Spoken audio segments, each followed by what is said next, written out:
Quality study अकॅडमीच्या YouTube चॅनलवर तुमच्या सर्वांचं स्वागत आहे. विद्यार्थी मित्रांनो, आज 1 जानेवारी 2026 आपण चालू घडामोडीचे प्रश्न पाहूया.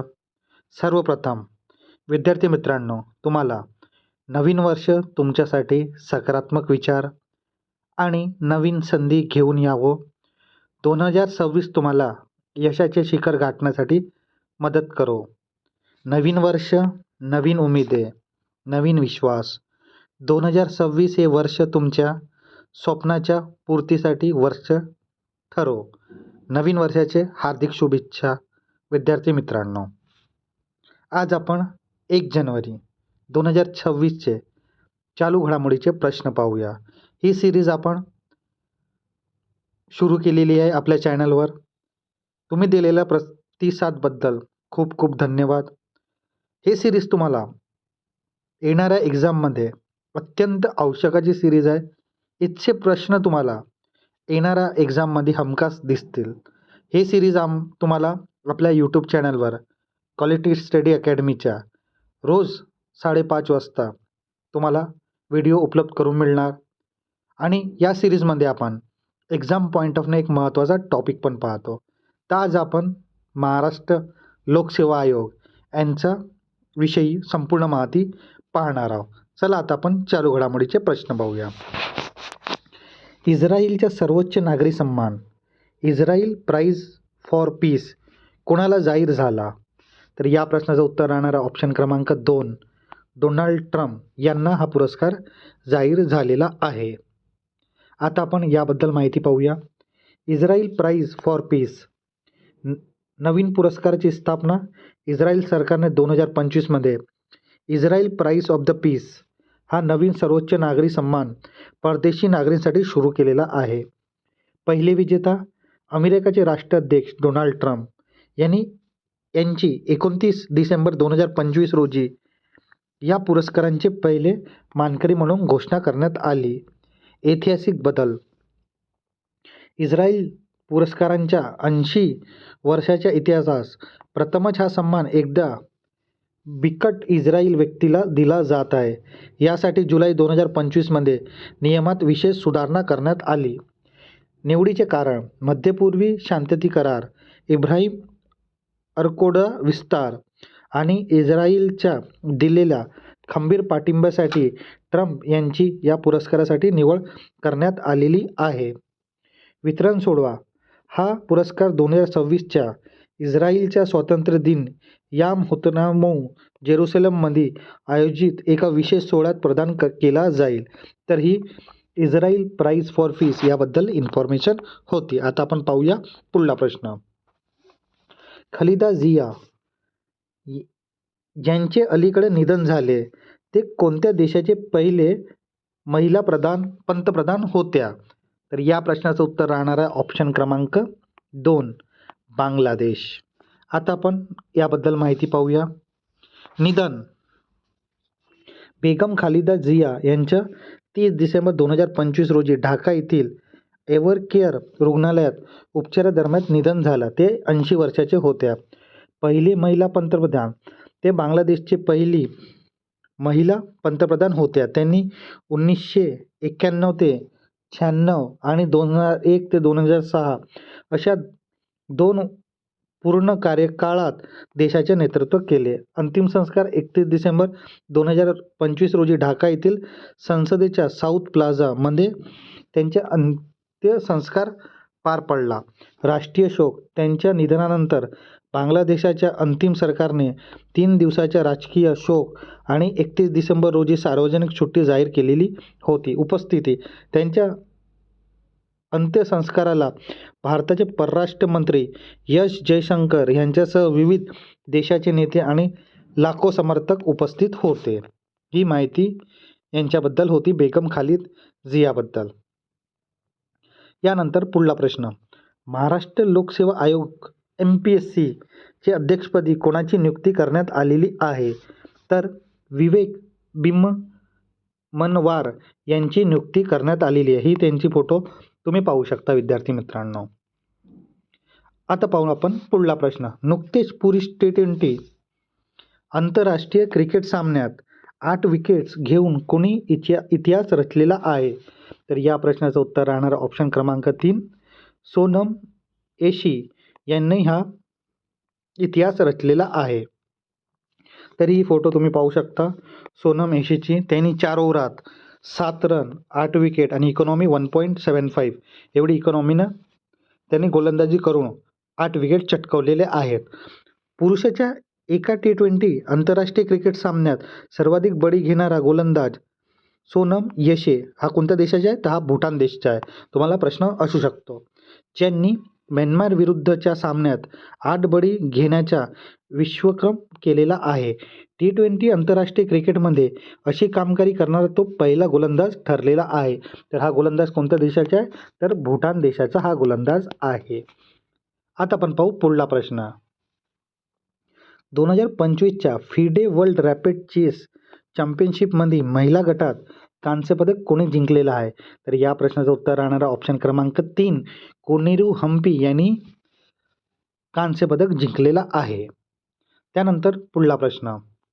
दोहा येथे झालेले 2025 फिडे वर्ल्ड रॅपिड चेस चॅम्पियनशिपमध्ये कोणत्या भारतीय खेळाडूनं कांस्यपदक जिंकलेलं आहे? तर या प्रश्नाचं उत्तर राहणार ऑप्शन क्रमांक 4 अर्जुन एरिगसीनंही कांस्यपदक जिंकलेलं आहे.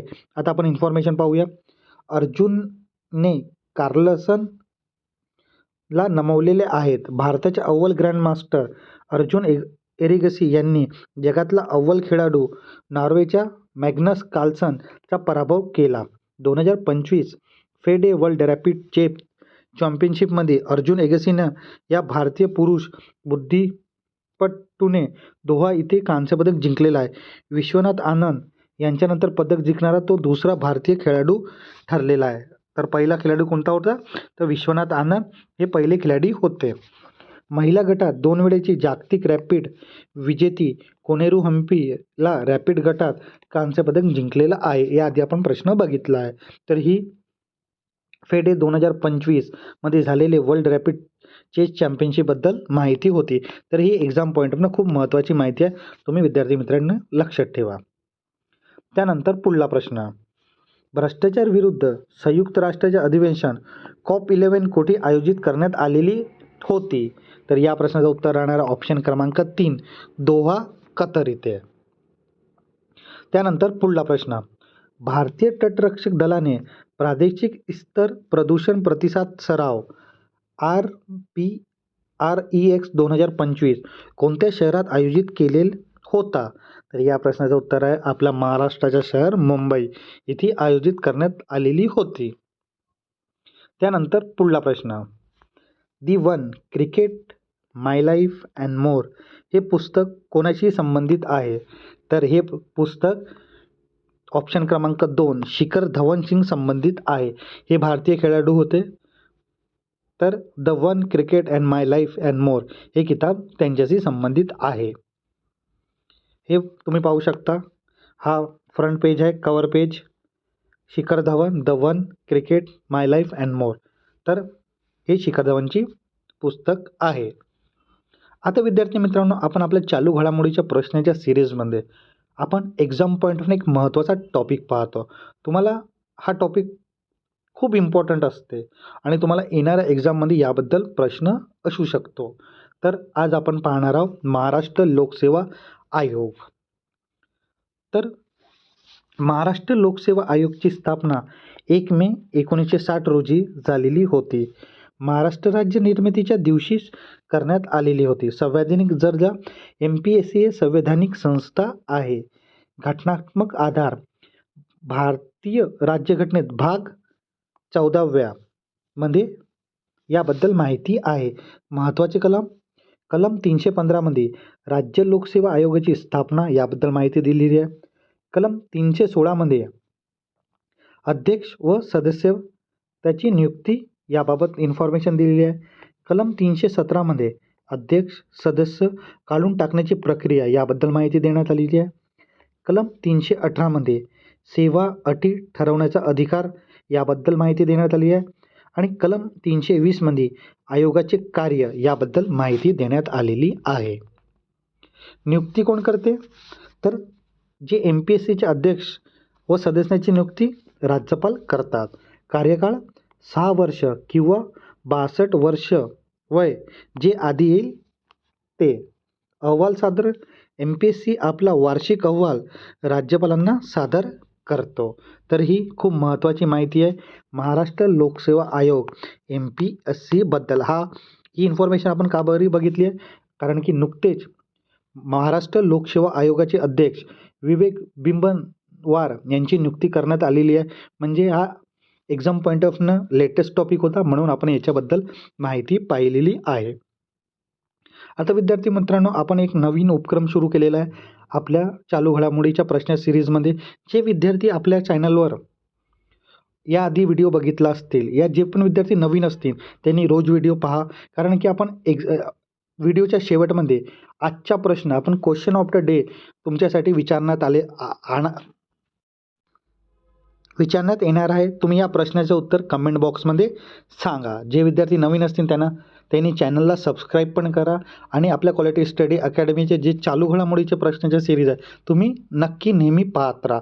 कारण की तुम्हाला येणाऱ्या कोणती पण एक्झाम असो तिथे हमखास इथून प्रश्न येतीलच. तर आजचा प्रश्न आहे question of the day. ICC under-19 one day विश्वचषक 2026साठी भारतीय संघाचे कर्णधार म्हणून कोणाची नियुक्ती करण्यात आलेली आहे?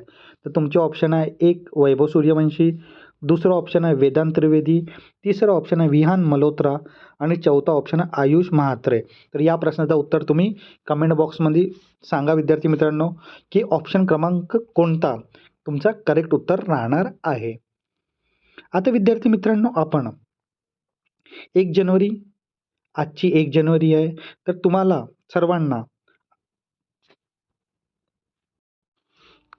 तुम्हाला सर्वांना आणखी नवीन वर्षाचे हार्दिक शुभेच्छा. विद्यार्थी मित्रांनो, तुम्ही मेहनत कष्ट कधीच वाया जात नाही. यशाचा कोणताही शॉर्टकट नसतो, त्यासाठी कष्टाची पायरी चढावीच लागतो. चला 2026मध्ये आपण आपल्या ध्येयाकडे आणखी वेगानं जाऊया. तर आपले क्वालिटी स्टडी अकॅडमीचे जे पण विद्यार्थी मित्र असतील त्यांना सर्वांना नवीन वर्षाचे खूप खूप शुभेच्छा. हा व्हिडिओ तुम्हाला कसा वाटला विद्यार्थी मित्रांनो तुम्ही कमेंट बॉक्समध्ये सांगा. जर तुम्हाला हा व्हिडिओ आवडला असेल तर नक्की लाईक करा, शेअर करा आणि आपल्या क्वालिटी स्टडी अकॅडमीच्या यूट्यूब चॅनलला सबस्क्राईब करायला विसरू नका. धन्यवाद.